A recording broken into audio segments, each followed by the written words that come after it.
हवा, मौसम, फिर अंधेरा ऑपरेशन में बड़ी रुकावट साबित होते हैं। तो कितना मुश्किल है, कितना सब्र आजमा ये ऑपरेशन साबित हुआ है? जी, इसको तो हम सुबह से मॉनिटर कर रहे हैं। इस पे बातचीत भी हो चुकी है।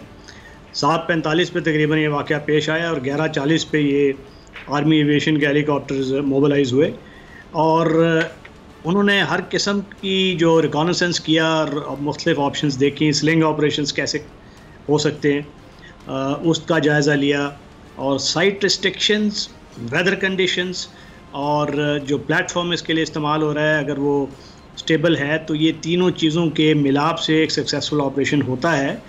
और इसमें चूँकि ये एक बहुत अनयूजुअल सी सिचुएशन थी जिस पे ये टेढ़ी भी हो चुकी थी और कन्फाइंड स्पेस भी थी और केबल में भी सैग आ गया था, 2 केबल्स कट चुकी थी, तो हर किस्म की जो प्रिकॉशन लेना वो ज़रूरी था। और उसमें उन्होंने पहले स्लिंग ऑपरेशंस के ज़रिए बच्चों तक खुराक पहुंचाई, उनको रीअश्योर किया, पैनिक में ना जाएं, डिस्ट्रेस में ना आ जाएं और कोई और नागानी हादसा रूनुमा ना हो जाए।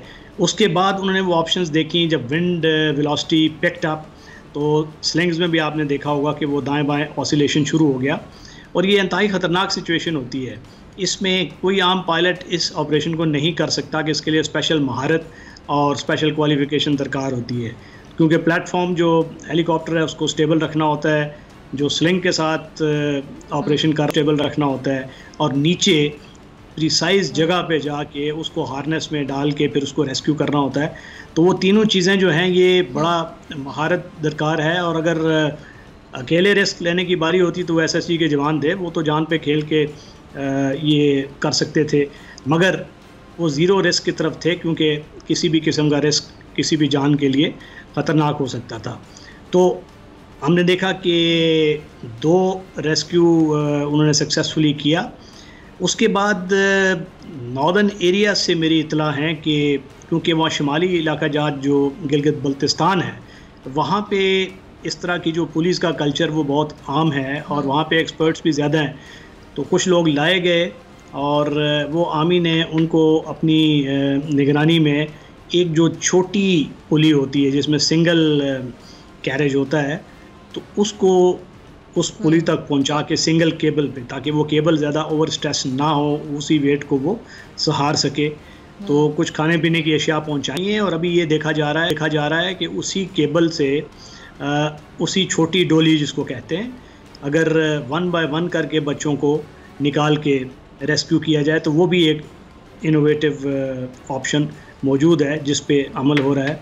ऑपरेशन रुका नहीं है, रात को वो सारा लाइट्स का, नाइट फ्लाइंग का, वो सारी चीज़ों का जायज़ा लेकर इस चीज़ को अभी तक शुरू रखा गया है। और दुश्वारी का आपने जिक्र किया था, तो ये बहुत दुश्वार ऑपरेशन। जी जी जी ब्रिगेड साहब, हम देख रहे हैं कि जी जो लाखों की आबादी है इस खूबसूरत वादी में, लेकिन ट्रांसपोर्ट, तालीम, सेहत समेत ज़िंदगी की जो दीगर बुनियादी ज़रूरियात हैं वो ना होने के बराबर है। अब आप यही देख लें कि जो बच्चे हैं 2 से 2.5 घंटे का ये पैदल का सफ़र है जिसको तय करने के लिए इसमें डोली में बैठते हैं और फिर जाते हैं। तो देखिए, स्कूल जाने के लिए, तालीम हासिल करने के लिए इनके पास कोई रास्ता भी नहीं प्रॉपर जहाँ से गुजर के स्कूल पहुँच सके।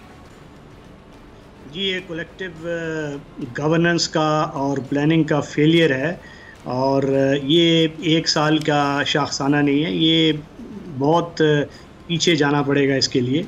और आप देखें कि फेडरल गवर्नमेंट लेवल पे तो पावर्स तफवीज़ हो गई हैं 18वीं अमेंडमेंट के बाद सूबों को।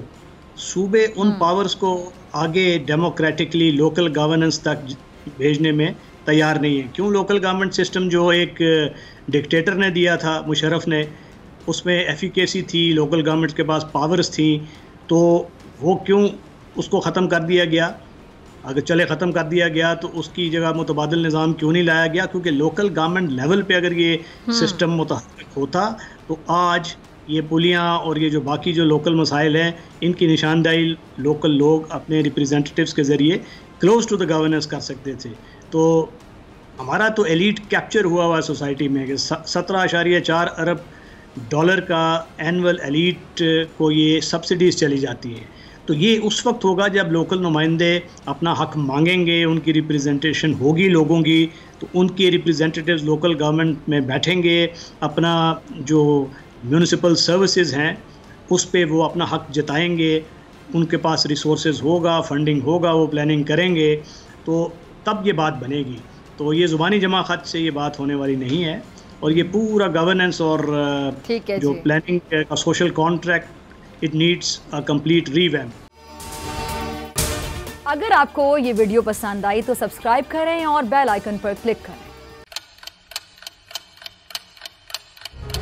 आप लोग इस मुल्क पाकिस्तान में आजाद हैं।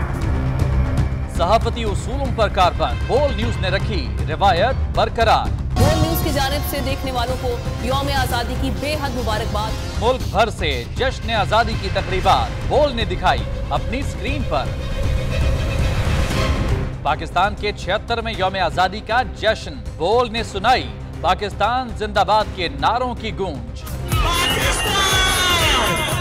बोल की सबसे बड़ी ट्रांसमिशन में पाकिस्तान का नाम रोशन करने वालों ने दिए कौम को पैगामात। बेपनाह मुश्किलात का सामना करके इस मुल्क को हासिल किया। आज़ाद कौमों को बहुत सी कुर्बानियाँ देनी पड़ती हैं। 76 वारियों में आज़ादी का दिन जोश खरोश के साथ मनाया, क्योंकि जिंदाबाद पाकिस्तान ये है बोल की पहचान। सब्सक्राइब करें और बेल दबाएं ताकि कोई खबर रह न जाए।